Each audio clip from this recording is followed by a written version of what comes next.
Olha, minha gente, nós com muita tristeza mostramos aqui essa semana um vídeo que inclusive viralizou nas redes sociais, uma mulher ensanguentada, relatando que foi esfaqueada pelo ex-companheiro que não aceitava o fim da relação.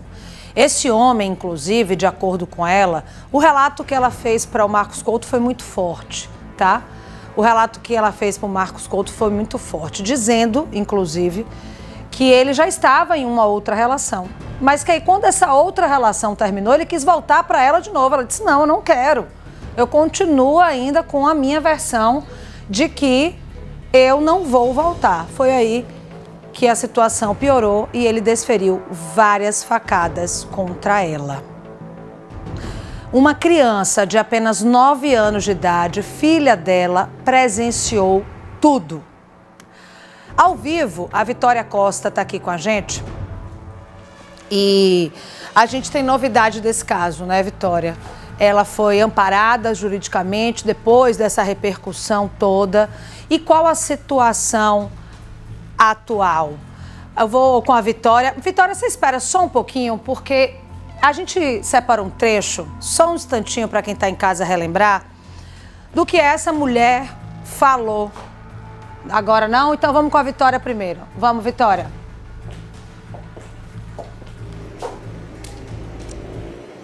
Pois é, Mariana, boa noite. A gente acompanhou esse caso, né? Eu acompanhei enquanto telespectadora, vi bastante no Cidade Alerta toda essa repercussão desse caso que foi bárbaro. Esse vídeo ele repercutiu bastante. A tentativa de feminicídio por si só já é um crime muito bárbaro, né? Mas essa mulher ter levado tantas facadas e ainda mais na frente de uma criança tornou essa situação ainda mais grave. A notícia boa é que ela teve esse amparo jurídico e agora também tem uma medida protetiva contra esse suspeito. E sobre esse assunto a gente conversa com a doutora Monalisa de Jean, ela que é advogada, já está aqui ao meu lado. Primeiro, boa noite. Vamos contar primeiro o andamento desse caso e confirmada, né? Agora essa mulher tem uma medida protetiva que busca proteger nessa situação, né? Amparar, pelo menos, diante de tanta dor, tanto sofrimento. Isso mesmo. Boa noite, Mariana. Sim, ela ficou internada, né, durante 2 dias e teve alta ontem, não, na segunda-feira à noite, né, e o que me preocupava é que ela teve alta, estava sem medida protetiva, ao mínimo, né, e ontem nós fomos na delegacia no horário de plantão. Eu quero até aproveitar aqui para agradecer, né, todo o acolhimento da DAGV, do pessoal do plantão ontem. Teve um acolhimento maravilhoso, que é isso realmente que a vítima, né, de violência doméstica, ela necessita quando passa por tal situação. E nisso nós solicitamos a medida protetiva. Foi deferida, ela já foi intimada, o acusado também já foi intimado. A medida protetiva que inclui também o monitoramento eletrônico, né? E tem uma distância aí para manter da vítima de alguns metros, 500 metros, salvo engano. E ele também está com monitoramento eletrônico, o qual não permite que ele vá até a cidade onde ela reside, né? Só que assim, ainda ela está com bastante medo, porque na delegacia nós descobrimos, né, que ele respondeu por processo de homicídio. Então ela está bastante apreensiva, tanto ela quanto a irmã e o irmão também. Ou seja, é uma pessoa que já respondia por outros crimes, já com uma ficha criminal. Doutora, daqui a pouco a gente volta contigo, porque agora a gente retorna também para esse caso, a gente relembra isso porque a gente vem trazendo todos os detalhes sobre esse caso e a gente relembra agora uma entrevista do repórter Marcos Couto, justamente com essa mulher, com essa vítima, e ela faz um relato bastante emocionante. Confira. No sábado de manhã, ele foi lá para casa, insisti para voltar, me surtando, eu peguei, surtei ele também. Aí ele pegou e me encheu de murro. Aí ele foi, pegou a faquinha que estava no bolso, que ele já estava planejado na mente dele, eu acho, né, que já estava com a faca no bolso. E aí deparou os golpes de faca em mim. Aí eu consegui empurrar ele com as pernas, foi onde ele deu aqui nas pernas. E gritei pelo meu irmão, e meu irmão veio me socorrer. Ele conseguiu dar uma cacetada nele, ele ficou meio cabaleacho, mas mesmo assim ele ainda defragou 3 golpes de faca no braço do meu irmão. E aí, sua filha presenciou minha filha tudo? Vendo tudo, estava na sala assistindo. O término foi ciúme. Foi ciúme, porque ele estava vendo que eu estava vivendo minha vida, eu estava saindo, né? Estava passeando. E aí ele estava com ciúme, teve ciúme. Aí foram dizer a ele que eu estava com um namorado.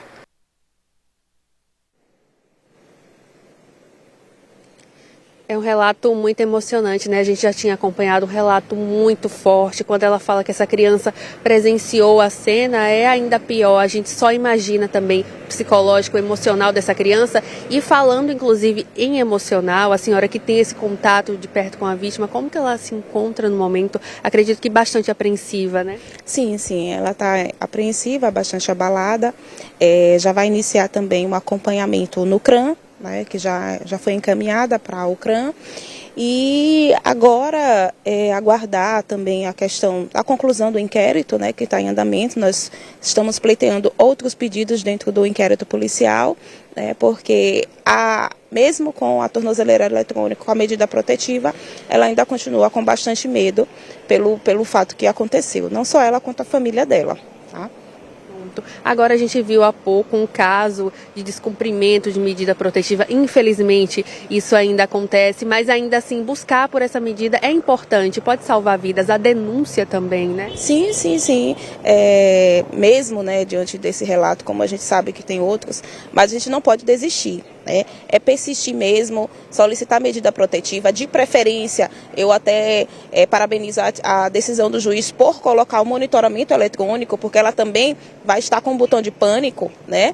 Então esse monitoramento eletrônico também limita a região onde ele pode. Se essa tornozeleira eletrônica apontar que ele saiu da região onde ele diz que reside, então isso aí a polícia já vai chegar, já vai ter todo um contato. Ela também vai apertar o botão de pânico, né?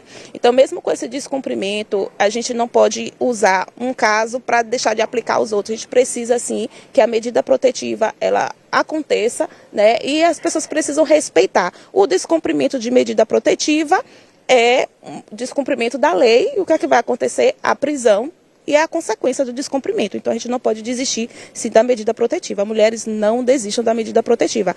Ela é uma medida importante. É verdade, a gente sempre fala da medida protetiva, mas nessa entrevista a gente citou o botão de pânico. Acho que ele não é tão citado, deve ter despertado uma curiosidade nos telespectadores. Vamos explicar também como que ele funciona? Pronto, o botão de pânico é quando a vítima ela se sente ameaçada, né, pelo acusado, ela aperta o botão de pânico, automaticamente o policiamento é informado e a polícia vai até o local e também o pessoal que faz o monitoramento, eles ligam para ela, perguntam o que está acontecendo e envia imediatamente uma equipe. Então, o botão de pânico também ajuda bastante nesse sentido. Então, ela vai se sentir que não está sozinha. A qualquer momento, ela vai apertar o botão de pânico e vão entrar em contato com ela ou a polícia que tem esse contato também vai ser acionada para poder ir ao local.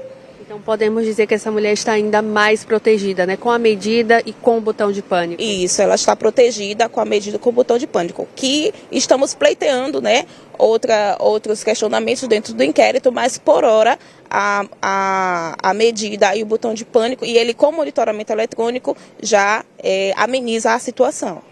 Doutora Monalisa, muito obrigada pelas informações. Então é isso, a gente torce agora também pelo emocional, pelo psicológico dessa mulher, mas pelo menos a princípio ela parece estar bem e segura. Volto com você, Mariana. Eu te agradeço, Vitória. A gente tem só mais um tempinho e aí eu queria falar o seguinte. Você falou muito bem em relação ao descumprimento de medida protetiva. E em relação a esse descumprimento de medida protetiva, a gente fica muito receoso porque é uma questão polêmica e que dá a sensação de que a medida protetiva não adianta nada. Mas é bom a gente reforçar que todos os casos, por exemplo, que a gente noticiou aqui de feminicídio, essas mulheres não tinham a medida protetiva. Por isso que é muito importante. Eu quero, inclusive, pedir para a doutora Monalisa falar sobre o atendimento que ela estava relatando em relação aos policiais, em relação à área jurídica, em relação ao Tribunal de Justiça, porque muitas vezes essas vítimas ficam com receio de fazer a denúncia justamente porque fica descrente na polícia ou descrente na justiça. Qual a importância dessa denúncia e como é que ela tem sido tratada?